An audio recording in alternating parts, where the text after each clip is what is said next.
자, 오늘 마태복음 6장의 말씀인데요. 여러분들 마태복음 하면 성경은 항상 저자가 있습니다. 하나님이 원저자시고요. 하나님께서 사람들을 통해서 이렇게 기록을 하게, 하나님의 말씀을 기록하게 하셨습니다. 자, 그런데 여러분 다 아시지만 제가 질문을 하나 드리겠습니다. 오늘 읽은 마태복음의 저자는 누구일까요? 네, 너무 쉬워서 대답을 안 하시죠? 네, 마태복음의 저자는 마태입니다. 자, 그러면 마가복음의 저자는 네, 마가죠. 그리고 누가복음의 저자는 누가? 요한복음의 저자는 요한. 그럼 사도행전의 저자는 네, 사도행전은 전에도 한번 제가 누가복음 계속 하면서 말씀을 드렸지만 누가가 기록했다고 말씀을 드렸습니다. 그래서 누가복음이 전편이라면 사도행전은 누가복음의 후편에 해당되는 그러한 책이라고 말씀을 드렸습니다. 자, 마태복음의 저자는 바로 마태입니다. 이 마태가 복음서를 기록하면서 누구를 위해서 기록했냐면 바로 유대인, 그리스도인들 중에 유대인들을 대상으로 이 복음서를 기록을 합니다. 그렇다면 이 마태복음은 굉장히 유대 문화를 가지고 있고 또 유대인들을 설득하기 위한 그러한 복음서라고 또한 볼 수 있습니다. 너무 쉬운 질문인데요.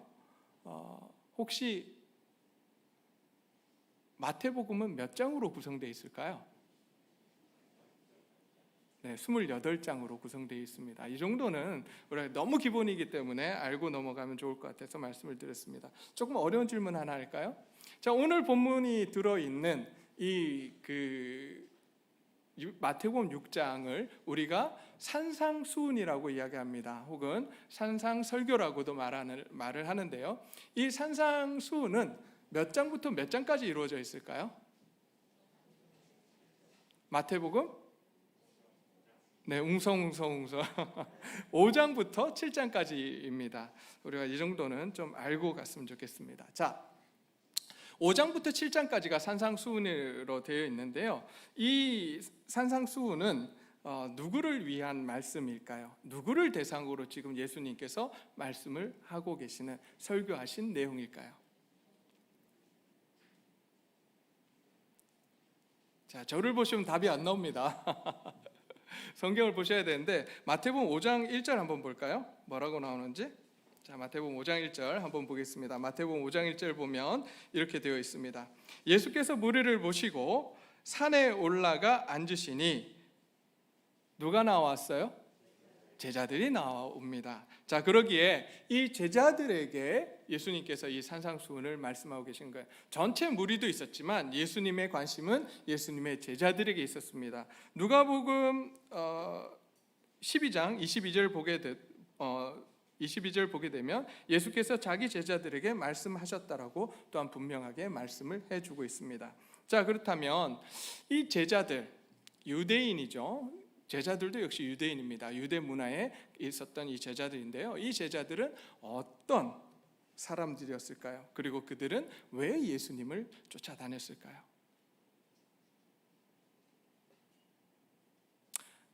이 예수님의 제자들은 무엇을 기대하고 있었냐면 이스라엘의 정치적, 경제적, 군사적 독립을 아주 염원했던 사람들입니다.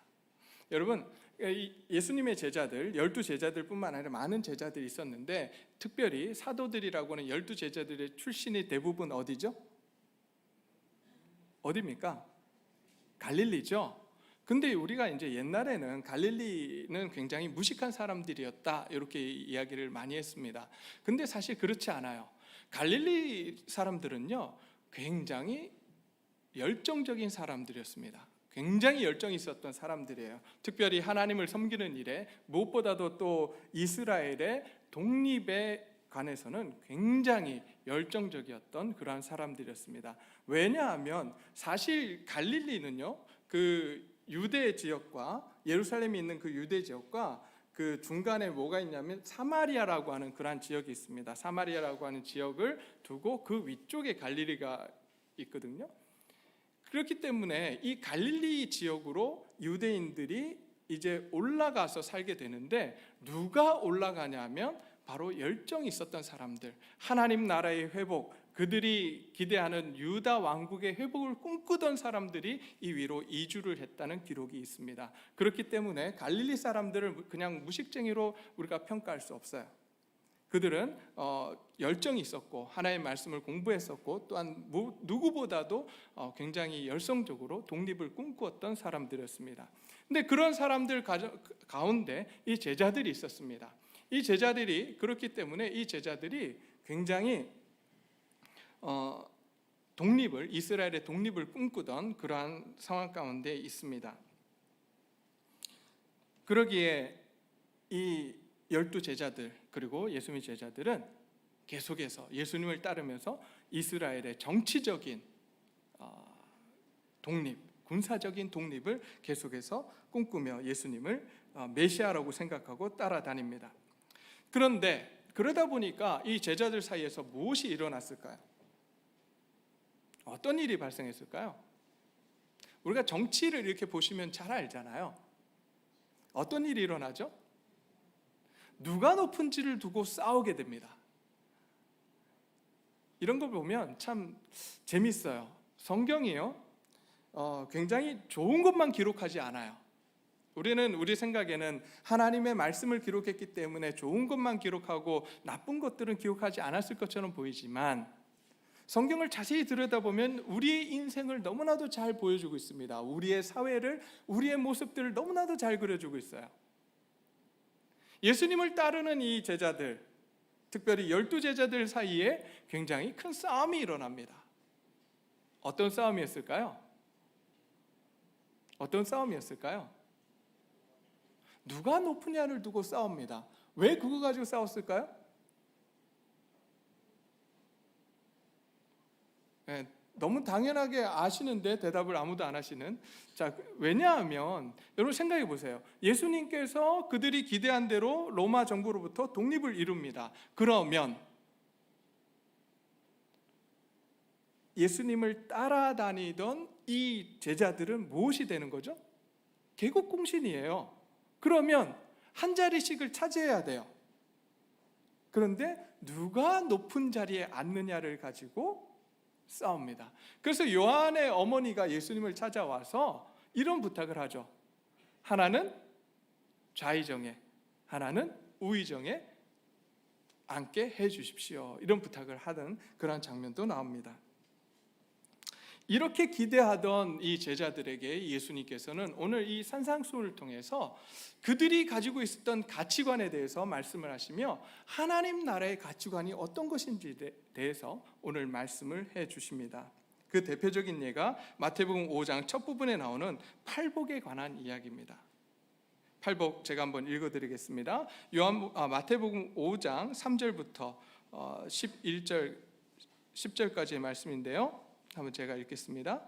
심령이 가난한 자는 복이 있나니 천국이 그들의 것이며, 애통하는 자는 복이 있나니 그들이 위로를 받을 것이며, 온유한 자는 복이 있나니 그들이 땅을 기업으로 받을 것이며, 의에 줄이고 목마른 자는 복이 있나니 그들이 배부를 것이며, 긍휼히 여긴 자는 복이 있나니 그들이 긍휼히 여김을 받을 것이요, 마음이 청결한 자는 복이 있나니 그들이 하나님을 볼 것이며, 화평하게 하는 자는 복이 있나니 그들이 하나님의 아들이라 일컬음을 받을 것이며, 의를 위하여 박해받는 자는 복이 있나니 천국이 그들의 것임이라. 나로 말미암아 너희를 욕하고 박해하고 거짓으로 너희를 거슬러 모든 악한 말을 할 때에는 너희에게 복이 있나니 기뻐하고 즐거워하라. 하늘에서 너희 상이 크미니라. 너희 전에 있던 선지자들도 이같이 박해하였느니라. 이 말씀, 팔복의 말씀을 이제 말씀을 하십니다. 그런데 이 말씀을 듣고 있던 제자들 어땠을까요? 이 말씀을 듣고 있는 제자들 아마 이 말씀에 동의는 되었지만 굉장히 불편했을 겁니다. 왜 불편했을까요? 예수님께서 지금 이들이 따르고 있는 이유는 단 한 가지입니다. 유다 왕국의 회복이에요. 로마 식민지로 살고 있던 유다가 독립을 하는 거예요. 그런데 오늘 말씀을 잘 한번 보세요. 뭐라고 말씀을 하시냐면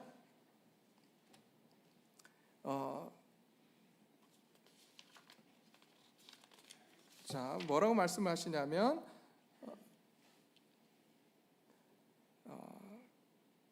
어서 빨리 하나님 나라가 어떤 사람의 것이라고 말씀하시면 3절입니다. 심령이 가난한 자는 복이 있나니 천국이 그들의 것입니다. 하나님 나라, 천국은 하나님 나라예요. 하나님 나라가 그들의 것이라고 말씀을 하십니다. 자, 심령이 가난한 자예요. 그들의 꿈은 어떤 거냐면 빨리 독립을 해서 그들이 한 자리 차지하는 거예요. 그런데 오늘 말씀을 통해서 심령이 가난한 자는 복이 있고 그 심령이 가난한 자가 천국에 들어갈 것이고 그들의 것이라고 말씀을 하십니다. 자, 그리고 그 다음에 그들은 어떤 꿈을 꿨냐면 하나님의 능력과 함께 로마 정부를 무너뜨리고 그들이 기다리던 독립을 이루어야 하는데 예수님께서는 능력 있고 힘 있는 자가 땅을 차지하는 것이 아니라 누가 땅을 차지한다고 말씀하십니까?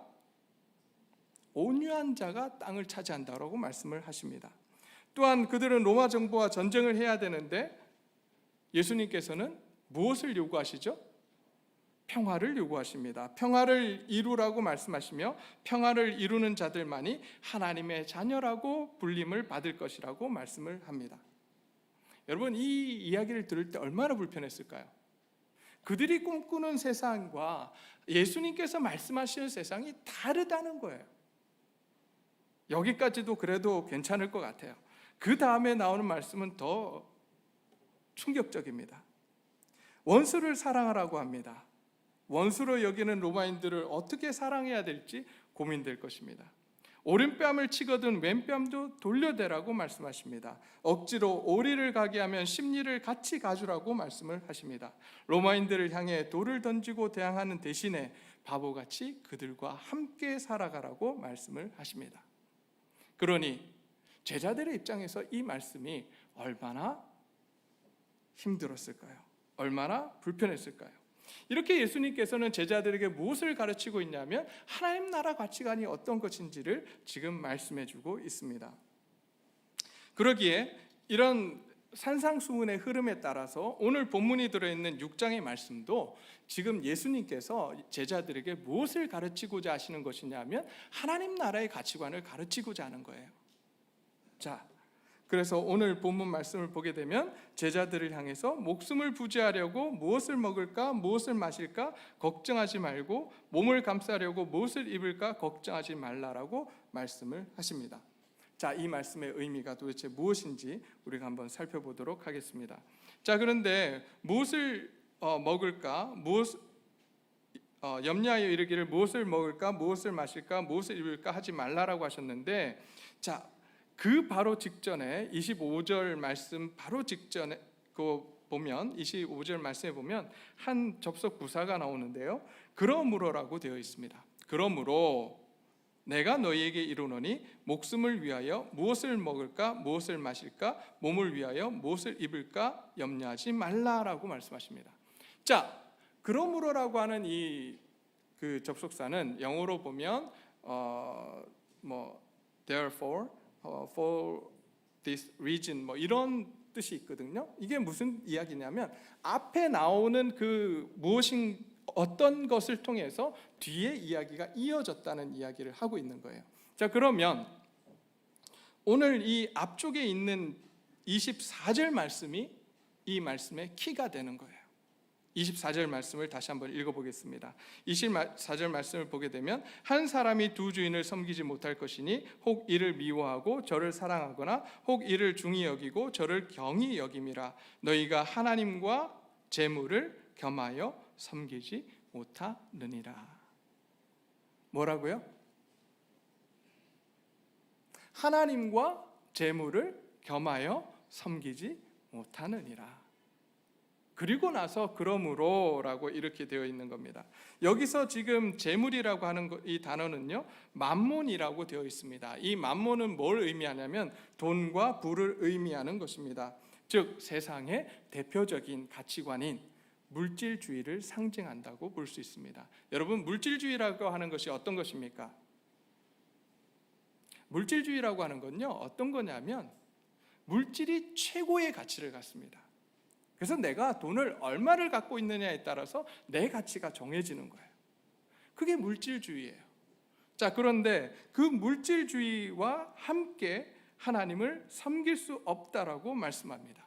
그러면서 하시는 말씀이 뭐냐면, 너희가 물질을 섬길 때에 너희는 항상 걱정할 수밖에 없다는 거예요. 그래서 무엇을 먹어야 될지, 무엇을 마셔야 될지, 어떻게 해야 내 목숨을 더 유지할 수 있는지 걱정을 하게 된다라고 말씀을 합니다. 근데 물질주의 가치관에 따르면 내세가 없어요. 죽은 이후에 세상이 없습니다. 그러기에 오늘 이 순간을 즐기라고 이야기합니다. 또한 그 당시에 제자들이 살아가던 그 당시에 물질주의가 굉장히 만연했는데요. 이 사람들은 그 가치관 속에서 무엇을 먹느냐, 무엇을 입느냐가 그들의 신분과 그들의 명예를 나타냈습니다. 그러기에 물질주의적인 가치관을 가지고 있던 사람들에게는 이 세상에 사는 동안 내가 무엇을 마시고 어떤 것을 입느냐 하는 것이 바로 가장 소중했던 그러한 시절이었고, 그러한 시절을 살아가는 그러한 사람들이었습니다.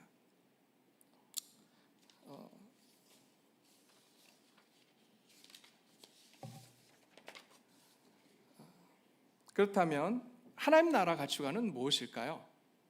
세상 가치관을 제가 말씀을 드렸습니다. 세상 가치관이 어떤 거라고요? 우리가 살아가는 세상 가치관, 예수님의 제자들이 살아가던 가치관은 어떤 거라고요? 물질주의 가치관이에요. 물질주의가 만연했던 시절입니다. 자, 근데 하나님 나라의 가치관은 무엇이냐면, 하나님을 주인으로 모시고 살아갈 때는 어떤 모습으로 살아가게 되냐면 바로 25절 하반절에서 그 모습을 잘 보여주는데요. 25절 하반절을 제가 읽겠습니다. 목숨이 음식보다 중하지 아니하며 몸이 의복보다 중하지 아니하냐. 이 말씀은 무엇입니까? 바로 목숨이 더 중요하다는 거예요. 하나님 나라에서 가장 소중한 게 무엇이냐? 뭘까요? 생명이라는 거예요. 저와 여러분이 오늘 이 시간 이 하나님 나라의 가치관을 갖고 돌아가기를 소원합니다. 살아가면서 생명이 소중해지기를 소원합니다. 한 사람의 생명. 근데 살다 보면 이 가치관이라고 하는 게 내가 어떤 가치관을 가지고 있는지를 알아보려면 내가 결정을 내릴 때 무엇을 근거로 결정을 내리는가를 보면 알 수 있습니다. 여러분, 생명이 중요하다고 하면서도 결정을 내릴 때 돈 때문에 결정을 내리십니까? 아니면 생명 때문에 결정을 내리십니까? 여기 있는 저와 여러분들 모두가 이제 하나님 앞에서 그렇게 기도했으면 좋겠습니다. 하나님, 내가 결정을 내릴 때 돈에 매이지 않게 해주십시오. 내 결정을 내릴 때 하나님이 중요하게 여기는 생명을 근거로, 사람을 근거로 결정을 내릴 수 있도록 하나님 도와주십시오. 이렇게 우리가 함께 기도하기를 소원합니다. 이렇게 하나님이 주인이 되어서 살아가는, 하나님이 왕이 되셔서 되시는 그 나라에서는 생명이 중요합니다. 그리고 그 나라에서는 걱정이 없어집니다. 31절 말씀입니다. 그러므로 염려하여 이르기를 무엇을 먹을까, 무엇을 마실까, 무엇을 입을까 하지 말라. 이는 다 이방인들이 구하는 것이라. 하늘 아버지께서 이 모든 것이 너희에게 있어야 할 줄을 아시느니라. 우리가 하나님을 섬긴다면 하나님께서 이 모든 나머지 것들을 다 책임져 주시겠다라고 말씀을 하고 있는 것입니다. 자, 그런데 걱정이 없어질까요? 안 없어질까요? 우리가 말씀을 잘 보셔야 돼요. 여기서 걱정이 없어진다고 말씀을 하셨어요? 아니면 걱정하지 말라고 하셨어요? 걱정하지 말라고 말씀하십니다. 자, 한번 생각해 봅시다. 왜 걱정하지 말라고 할까요? 걱정이 되는 거예요. 하나님을 섬김에도 불구하고 살아가는 동안에 무엇을 먹을까, 무엇을 마실까 걱정이 된다는 거예요. 그렇기 때문에 우리에게 말씀해 주십니다. 너희가 걱정하지 말라라고 하십니다. 걱정하지 말고 의지적 결단을 내리라고 합니다. 하나님께서 우리에게 요구하시는 것은 하나님께서 책임져 주실 것이기 때문에 너희는 이제 하나님만 바라보고 하나님만을 의지하며 그분 앞에 나아오라고 지금 요구하고 계시는 것입니다. 자, 그런데 우리가 아무것도 안 하고 살아가라고 말씀하시나요? 오직 하나님만 바라보고 하나님만 의지하라고 말씀하시나요? 하나님께서 우리에게 요구하시는 것이 있습니다. 무엇을 하라고 요구하시냐면 33절 말씀입니다. 그런즉 너희는 먼저 그의 나라와 그의 의를 구하라. 그리하면 이 모든 것을 어떻게 하시겠다고요? 너희에게 더하시겠다라고 말씀하십니다. 우리가 해야 될 것은 단 한 가지예요. 그의 나라, 하나님의 나라와 하나님의 의를 구하는 것입니다. 자, 여러분, 하나님의 나라와 하나님의 의를 구하는 게 어떤 것일까요? 자, 여기서 많은 목사님들이 이런 이야기를 하십니다. 하나님의 나라와 하나님의 의를 구하는 것은 그의 봉사를 열심히 하는 거예요. 맞습니까? 틀립니까? 교회 봉사 열심히 하는 게 하나님의 일입니까? 아닙니까? 일 수도 있고 아닐 수도 있습니다. 우리가 잘 생각하셔야 돼요. 교회 봉사를 열심히 한다고 해서 하나님의 일이 되지 않을 수도 있어요. 왜요? 누구 중심으로 하면? 내 중심으로 하면 하나님의 일이 되지 않습니다. 철저하게 하나님의 다스림 가운데 하나님의 일을 할 때 하나님의 일이 되는 겁니다. 하나님의 나라의 일이 되는 거예요. 하나님 나라라고 하는 것은 다른 것이 아닙니다. 우리가 자꾸 여기 나오는 마태복음은 천국이라고 표현을 하지만 다른 복음서들은 천국을 하나님 나라로 표현합니다. 근데 우리는 천국 하면 다들 어디를 보세요? 자, 위에만 보시잖아요. 근데 예수님께서 제가 누가복음을 설교하면서 계속해서 말씀을 드리지만 하나님 나라는요, 저 위에 있는 곳이 아닙니다. 하나님 나라 어디 있습니까? 네? 웅성웅성. 하나님 나라 어디 있어요? 하나님이 다스리시는 곳이 하나님 나라예요. 통치 개념이란 말이에요. 장소 개념이 아닙니다. 자, 하나님 나라, 오늘 이 시간 하나님께서 우리를 다스리고 계십니다. 그럼 우리는 어디에 있는 겁니까? 하나님의 나라 안에 있어요. 천국 안에 있는 거예요. 천국의 삶을 누리고 있는 거예요. 근데 우리가 하나님의 다스림 가운데 있지 못하다면 우리는 천국의 삶을 누리지 못하는 겁니다. 우리가 이 개념을 정확하게 알아야 됩니다. 그래서 우리는 하나님의 다스림 가운데 들어가려고 노력해야 합니다. 그럴 때 우리는 하나님 나라 가치관을 가지고 살아가게 되는 것입니다. 아까도 말씀을 드렸지만 하나님 나라 가치관은 생명을 소중하게 여기는 겁니다. 그러기에 서로 사랑하라고 말씀하십니다. 서로 섬기라고 말씀하십니다. 관계를 회복하라고 말씀을 하십니다. 그래서 하나님 나라에 살아가는 사람들은 자기를 위해 사는 것이 아니라 이웃을 위해 살며 우리에게 주신 재능과 시간을 이웃을 위해 사용하라고 말씀을 하십니다. 하나님이 주신 재물을 가지고 우리의 이웃들을 구제하는 것이 하나님 나라의 일을 하는 것이라고 말씀을 하십니다. 자, 이렇게 하나님의 통치 가운데 들어가면 이제 34절 말씀을 예수님께서 말씀하시는데요. 그러므로 내일을 위하여 염려하지 말라. 내일 일은 내일이 염려할 것이요 한날의 괴로움은 그날로 족하니라 라고 말씀을 하십니다. 자, 앞의 말씀은 이해가 됩니다. 자, 내일 일을 걱정하지 마라. 내일 일은 내일이 맡아서 할 것이다. 하나님을 섬기면 오늘 하루만 충실하면 된다라고 이야기합니다. 그러면 하나님께서 우리의 삶을 책임져 주시겠다라고 이야기합니다. 그런데 그 다음 나오는 말씀이 저를 힘들게 합니다. 뭐냐면 한날의 괴로움은 그날로 족하니라. 여러분, 괴로움이 있다는 거예요, 없다는 거예요? 괴로움이 있다는 겁니까, 없다는 겁니까? 있다는 거예요. 한날을 살아가는데 하나님을 의지하고 하나님 나라를 구하고 하나님의 의를 구하는 삶을 살아가면 우리에게 주어지는 한날의 괴로움이 없을 것이라고 생각을 하는데 한날의 괴로움이 있다는 거예요. 왜 괴로움이 있을까요?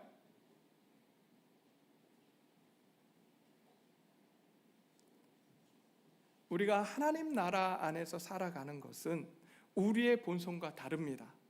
우리는 죄성을 가진 사람들이잖아요. 그래서 여러분, 전에도 계속해서 제가 말씀드리지만 나를 위해 사는 게 편합니까? 아니면 남을 위해 사는 게 편합니까? 나를 위해 살아가는 게 편해요. 그게 너무 힘든 거예요. 본성과 거슬러서 살아야 되니까. 또 여러분, 세상에서 하나님 말씀대로 살아가려고 노력하면 그것이 쉬운가요? 남들은 다 뇌물 주면서 막 그렇게 승진하고 그렇게 살아가는데 우리는 뇌물도 못 주고 정직하게 살아가려고 노력을 하지 않습니까? 그러면 승진 못해요. 그 괴로움이 얼마나 큽니까? 그 말씀을 하시는 거예요. 너희가 하나님의 말씀을 붙들고 하나님이 다스리는 그 다스림 가운데 살아가려고 하면 그것이 너무 괴로운 일이라고 말씀하시는 거예요. 그런데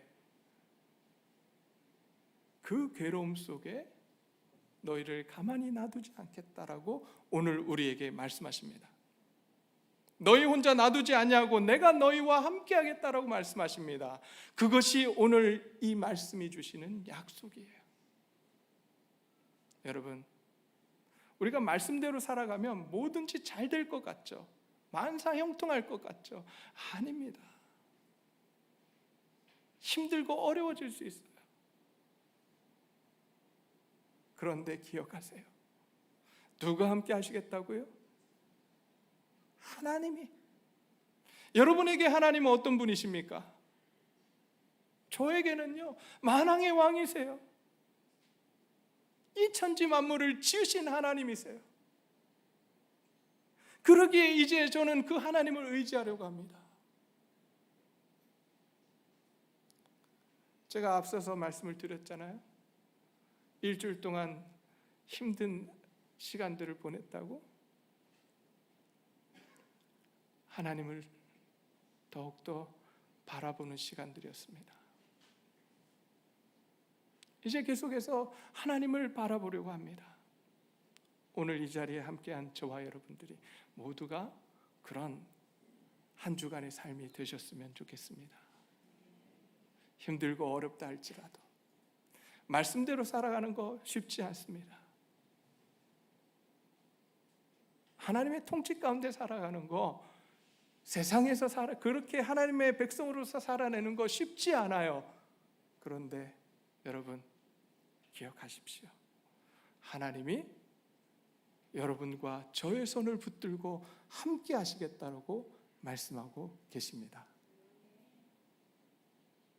오늘 그 하나님을 온전히 의지하며 정말 하나님이 요구하시는 그 삶, 생명이 소중한 삶, 돈보다 사람이 중요한 삶을 살아내겠노라고 오늘 고백하는 저와 여러분들이 되셨으면 좋겠습니다.